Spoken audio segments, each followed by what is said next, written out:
अस्सलाम वालेकुम, मेरा नाम डॉक्टर शफीक चीमा है। मैं diplomate American board of internal medicine and nephrology हूँ। आप देख रहे हैं neph chat with doctor Shafiq Cheema.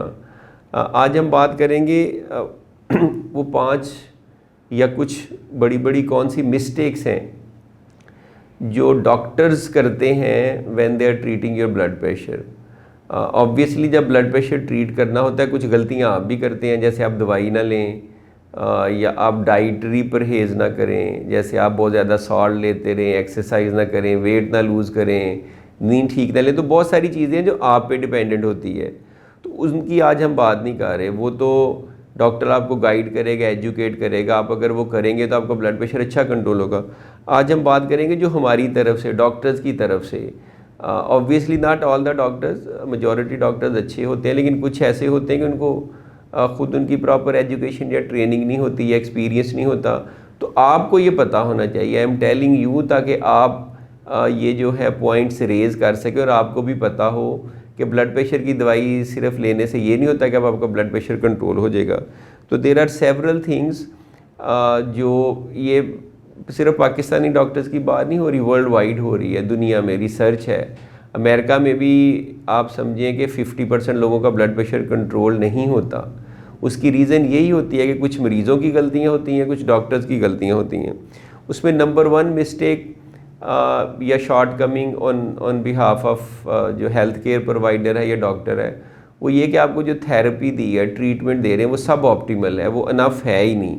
आपको ब्लड प्रेशर की मेडिसिन जैसे फॉर एग्जांपल थोड़ी ज़्यादा मिलनी चाहिए या 2 या 3 मेडिसिन का कॉम्बिनेशन मिलना चाहिए, और वो उस तरह से आपको मिल ही नहीं रहा। तो अगर आपको ट्रीटमेंट ही पूरी नहीं मिल रही, सब ऑप्टिमल मिल रही है, तो ऑब्वियसली आपका ब्लड प्रेशर कंट्रोल नहीं होगा। तो ये डॉक्टर ही का काम है कि उसको इस तरह से एडजस्ट करे कि आपका ब्लड प्रेशर जो भी टारगेट है गाइडलाइंस के मुताबिक, जैसे लेस देन 130/80 वो लाना चाह रहा है तो वो लेके आए। दूसरे नंबर पे मिस्टेक ये होती है कि मेडिसिन तो आपको वो 2-3 मेडिसिन का कॉम्बिनेशन दे रहे हैं, लेकिन वो कॉम्बिनेशन ठीक नहीं है। उसमें एक मेडिसिन दूसरी मेडिसिन से इंटरेक्ट करती है, या एक ही क्लास की 2 दवाइयाँ हैं, या एक ही तरह की 2-3 मेडिसिन हैं, या उसमें डायूरेटिक शामिल नहीं है। तो ये भी मेडिसिन के कॉम्बिनेशन की मिस्टेक है जो कि डॉक्टर ही को एडजस्ट करनी है कि वो उसको इस तरह से ऑप्टिमल एक कॉम्बिनेशन दे। जैसे normally it has been recommended कि आप एक कैल्शियम चैनल ब्लॉकर, एक एसी इनहिबिटर ARB और एक डायूरेटिक का कॉम्बिनेशन देंगे तो आपका ब्लड प्रेशर बहुत अच्छा कंट्रोल होगा। ये मैं नहीं कह रहा, ये अमेरिकन हार्ट एसोसिएशन की तरफ से है। तो ये मेरे ख्याल में एक मिस्टेक है। तीसरे नंबर पे मिस्टेक डॉक्टर के बिहाफ पे ये है कि वो पेशेंट को अगर एजुकेट सही ना करें। आपको तो जो बातें मैं बताऊंगा as a doctor, as a nephrologist, आप उसी पे अमल करेंगे ना। सोशल मीडिया पे इधर उधर तो कुछ ऐसी इन्फॉर्मेशन भी सर्कुलेट करती है जो कि इतनी अथेंटिक नहीं होती। तो अगर मैंने आपको बताया नहीं है कि ये चीज़ें नहीं करनी, ये चीज़ें करनी हैं, तो या मेडिसिन स्पेशली जो मैंने देखा है मेरे तजर्बे में, दवाइयों के बारे में सही गाइड नहीं हम करते। हम मेडिसिन दे देते हैं, लिख देते हैं नुस्खे पर, उसके बाद मरीज़ अपनी मर्ज़ी से लेता रहता है। आपने उसे बताना है कि जो मेडिसिन दे रहा हूँ ये क्या है, ये किस तरह से काम करती है, इसके साइड इफ़ेक्ट्स क्या हैं, इसकी डोज़ मैं इतनी क्यों दे रहा हूँ, कितने अरसे बाद दिखाना है। बहुत सारे लोगों का ख्याल होता है कि ब्लड प्रेशर की मेडिसिन उन्होंने कुछ अरसा लेके उनका ब्लड प्रेशर ठीक हो जाएगा। हालांकि दे डोंट नो कि ये लाइफ लॉन्ग हो सकती है, यानी फॉरएवर के लिए हो सकती है। तो आपने पेशेंट को बताना है कि ये लगातार लेनी है। कभी कभार आप उन्हें 4 हफ्ते बाद की अपॉइंटमेंट देते हैं तो वो 6 हफ्ते बाद आते हैं, तो 2 हफ्ते पहले उन्होंने मेडिसिन छोड़ी होती है कि आपने 4 हफ्ते की मेडिसिन दी थी। वो 4 हफ्ते की मेडिसिन नहीं होती, 4 हफ्ते बाद तो आपको बुलाया होता है, वो तो सिर्फ फॉलोअप अपॉइंटमेंट होती है। मेडिसिन तो यू हैव टू कंटिन्यू। तो ये मेरे ख्याल में एक मिस्टेक हो जाती है। एक मिस्टेक ये है कि कुछ लोगों का स्पेशली ओल्ड एज में सिस्टोलिक ऊपर वाला ब्लड प्रेशर ज़्यादा होता है और नीचे वाला काफ़ी कम होता है। तो डॉक्टर डरते हैं उसको कम करने में, ऊपर वाले को भी, कि नीचे वाला ज़्यादा ही कम ना हो जाए।